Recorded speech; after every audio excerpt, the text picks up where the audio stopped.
Imagine कीजिए ये bag आपकी बॉडी है और ये जो कंचे हैं ये आपके बॉडी में जान। जब तक ये जान आपकी बॉडी में है तब तक आप जिंदा हैं, लेकिन समय के साथ साथ बॉडी में कई बार बीमारी आ जाती है और कई बार बीमारी इतनी बड़ी हो जाती है जिससे जान निकलने का खतरा बन जाता है। ऐसे में आप ट्रीटमेंट कराते हैं, इलाज कराते हैं, उस बीमारी को ख़त्म करने के लिए रिपेयर कराते हैं। और कई बार आप देखते हैं कि इलाज के बावजूद भी पेशेंट की जान चली गई, बल्कि इलाज के दौरान ही पेशेंट की जान चली गई। और ऐसे में आपको लगता है कि इलाज तो कराया था फिर भी पेशेंट को हम बचा नहीं पाए, जबकि क्लोज इन्वेस्टिगेशन से अक्सर ये पाया जाता है कि जब इलाज की कड़ी को पकड़कर, उसके थ्रेड को पकड़कर ध्यान से देखा गया तो पाया गया कि इलाज के बावजूद भी पेशेंट नहीं मारा गया, बल्कि इलाज ही कारण है पेशेंट के मरने का। मेडिकल भाषा में इसे बोलते हैं एट्रोजेनेसिस। आज मैं एक बहुत ही गंभीर विषय पे आपसे बात करूंगा। आपको ले जाता हूं आज से 150 साल पहले, अमेरिका की बात है, नॉर्थ अमेरिका की बात है। उस वक्त अगर कोई accident victim, blood loss patient hospital में आता था, ब्लड लॉस चाहे सर्जरी की वजह से हो या एक्सीडेंट की वजह से हो या पेशेंट एनीमिक हो, उस वक्त का कॉमन प्रैक्टिस था मिल्क ट्रांसफ्यूजन। नज़ारा ये कि पेशेंट लेटा हुआ है और पेशेंट की नसों में दूध के पाइप लगे हुए हैं और दूध लिटरली नसों में चढ़ाया जा रहा है। नज़ारा यहाँ तक भी था कि बेड के पास गायें बंधे हुए हैं और नर्सेस गाय का दूध निकाल रही है और ताज़ा दूध पेशेंट पे चढ़ाया जा रहा है, इस उम्मीद से कि शायद पेशेंट बच जाए। आपको मेरी बात का यकीन नहीं आएगा, इसीलिए मैं आपको रेफरेंस दे रहा हूँ ब्रिटिश मेडिकल जर्नल का, 12 अप्रैल 1879, पेज नंबर 557 से लेकर 559 के बीच में। आपको पढ़ना है तो स्क्रीन पे दिए हुए लिंक में जाके आप देख सकते हैं, आर्टिकल पढ़ सकते हैं। आपको समझ आ जाएगी बात कि उस वक्त का कॉमन प्रैक्टिस था मिल्क ट्रांसफ्यूजन। और नतीजा क्या? वही नतीजा जो एक्सपेक्टेड है कि पेशेंट की मृत्यु हो जाती। और डॉक्टर्स इस सोच में रहते कि हमने तो दूध चढ़ा के भी देख लिया, फिर भी पेशेंट मारा गया। और कई सारे ट्रायल्स होते रहे, कई सारे एक्सपेरिमेंट होते रहे और कई सारे नियम भी बनते रहे।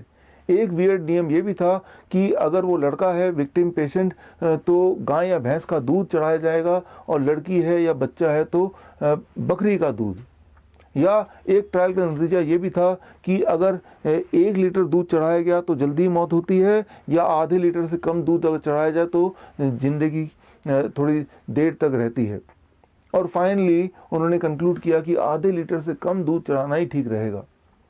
करते करते 50 साल निकाल दिए डॉक्टरों ने ये समझने के लिए कि दूध चढ़ाने के बावजूद भी मृत्यु नहीं हो रही है, बल्कि दूध चढ़ाने की वजह से मृत्यु हो रही है। और इसके साथ ही मिल्क ट्रांसफ्यूजन का जो प्रैक्टिस था वो हमेशा के लिए ख़त्म हो गया और उसकी जगह आ गया what is now known as blood transfusion. आजकल पिछले 100 सालों की बात कर रहा हूँ, दुनिया भर के हर तरह के हॉस्पिटल्स में एक कॉमन सीन है, अगर एनीमिक पेशेंट आ जाए या एक्सीडेंट विक्टिम ब्लड लॉस वाला आ जाए या किसी भी सर्जरी की वजह से ब्लड लॉस हो जाए, तो एक कॉमन प्रैक्टिस है and that is blood transfusion. Blood transfusion में ये बिलीव ही नहीं किया जाता, बल्कि ये विश्वास किया जाता है कि खून चढ़ाने से इंसान के जिंदा रहने की पॉसिबिलिटी बढ़ सकती है, रादर बढ़ जाती है। लेकिन पिछले 10 सालों में ही, सिर्फ लास्ट 10 ईयर्स में एविडेंस की बात की जा रही है कि एक्चुअली रियलिटी में देखते हैं कि जो हम सोच रहे हैं क्या ऐसा ही है। पिछले 10 सालों में बहुत सारे आंकड़े कलेक्ट किए गए, बहुत सारे रैंडमाइज कंट्रोल ट्रायल हुए, बहुत सारे मेटा-एनालिसिस सामने आए, और वो सारे ट्रायल्स का नतीजा सिर्फ एक। मान लीजिए 2 पेशेंट हैं, दोनों की स्थिति एक जैसी गंभीर है, दोनों का ब्लड लॉस एक जैसा है, और एक को खून चढ़ाया गया और एक को खून किसी कारणवश नहीं चढ़ाया गया। हर बार ये पाया गया कि जिन पेशेंट्स को खून चढ़ाया गया उन पेशेंट्स के मृत्यु की चांसेस लगभग डबल है, 2 गुना। आप सोच रहे होंगे कि अगर ब्लड ट्रांसफ्यूजन से मृत्यु दर बढ़ जाता है, मोर्टेलिटी रेट बढ़ती है, मॉर्बिडिटी बढ़ती है, तो ये आज भी प्रैक्टिस में क्यों है? इसके लिए आप गौर कीजिए स्क्रीन में दिए हुए रिपोर्ट को। रिपोर्ट है AABB का, यानी कि American association of blood bank. जिन्होंने ये बीड़ा उठाया है कि वो प्रोटोकॉल बनाएंगे, गाइडलाइन बनाएंगे, रिकमेंडेशन बनाएंगे।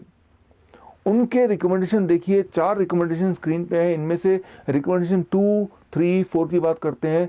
इन तीनों रिकमेंडेशन के लास्ट लाइन को देखिए, मैंने हाईलाइट किया है। लास्ट लाइन क्या है? Weak evidences, weak recommendation, uncertain recommendation, low quality evidences, very low quality evidences. बोलने का मतलब ये है, उन्होंने प्रोटोकॉल तो बना दिया, नियम बना दिया, गाइडलाइन बना दिया, लेकिन बोलना वो चाह रहे हैं इस गाइडलाइन के लिए सबूत कोई ठोस नहीं है, बल्कि सबूत ही नहीं है।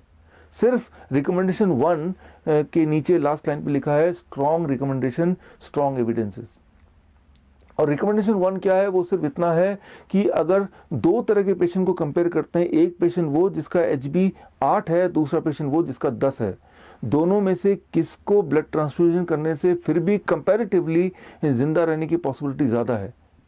देखिए, ये कंपैरिजन कुछ वैसा ही होगा जैसा मिल्क ट्रांसफ्यूजन वाले ज़माने में कंपैरिजन किया गया कि 1 लीटर दूध या आधा लीटर दूध।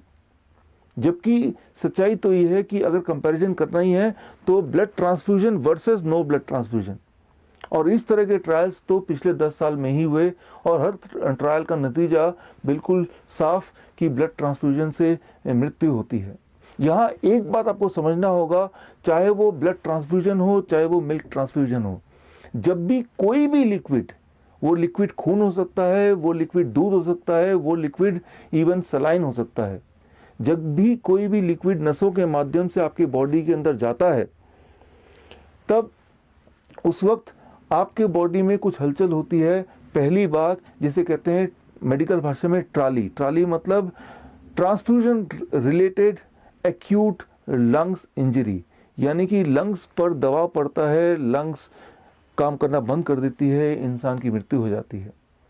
और दूसरी सबसे बड़ी बात जिसे कहते हैं मेडिकल भाषा में trim, transfusion related immune modulation, यानी कि जब भी कोई भी लिक्विड नसों के माध्यम से बाहर से बॉडी में जाता है तो बॉडी का जो इम्यून सिस्टम है पूरा गड़बड़ हो जाता है, तहस नहस हो जाता है। और एक खास तरह का मॉलिक्यूल जिसका नाम है VEGF, vascular endothelium growth factor, ये एक ऐसा मॉलिक्यूल है जो ये डिसाइड करता है कि आप हेल्दी रहेंगे या आप बीमार पड़ेंगे, आपकी डेथ कैंसर से होगी या आप हार्ट डिजीज से जूझेंगे।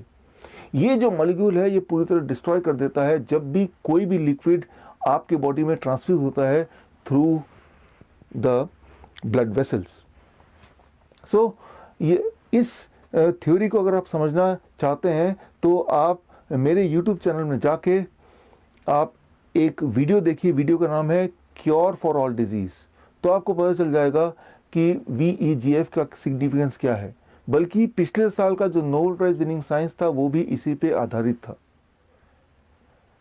हर साल पूरे दुनिया में हजारों ब्लड डोनेशन कैंप्स लगते हैं और कैंप के माध्यम से 85 मिलियन यूनिट से लेके 100 मिलियन यूनिट तक ब्लड कलेक्ट किया जाता है।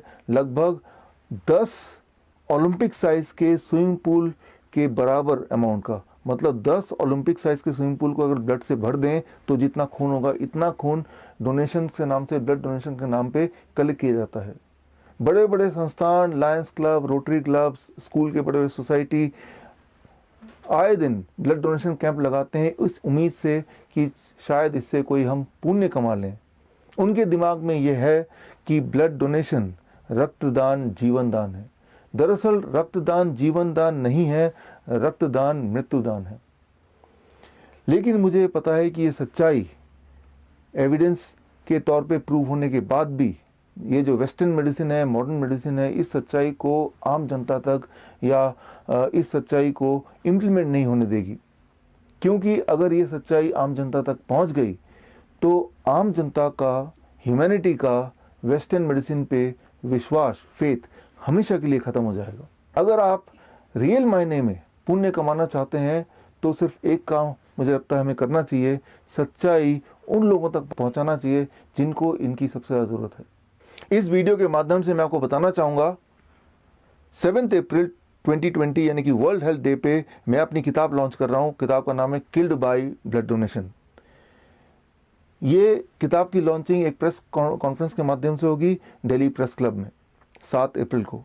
अगर आप पत्रकार हैं, अगर आप हेल्थ मिनिस्ट्री से जुड़े हैं, अगर आप इंडियन मेडिकल एसोसिएशन के हाईएस्ट अथॉरिटी हैं, तो मैं आपको इनवाइट करता हूं, आप सच्चाई को अपने आंखों से देखिए और कुछ कीजिए। और अगर आप SMA सोशल मीडिया आर्मी के माध्यम से मेरे साथ ऑलरेडी जुड़े हैं, तो इस बुक लॉन्च से एक दिन पहले ई बुक मैं आपको व्हाट्सएप के माध्यम से भेज दूंगा।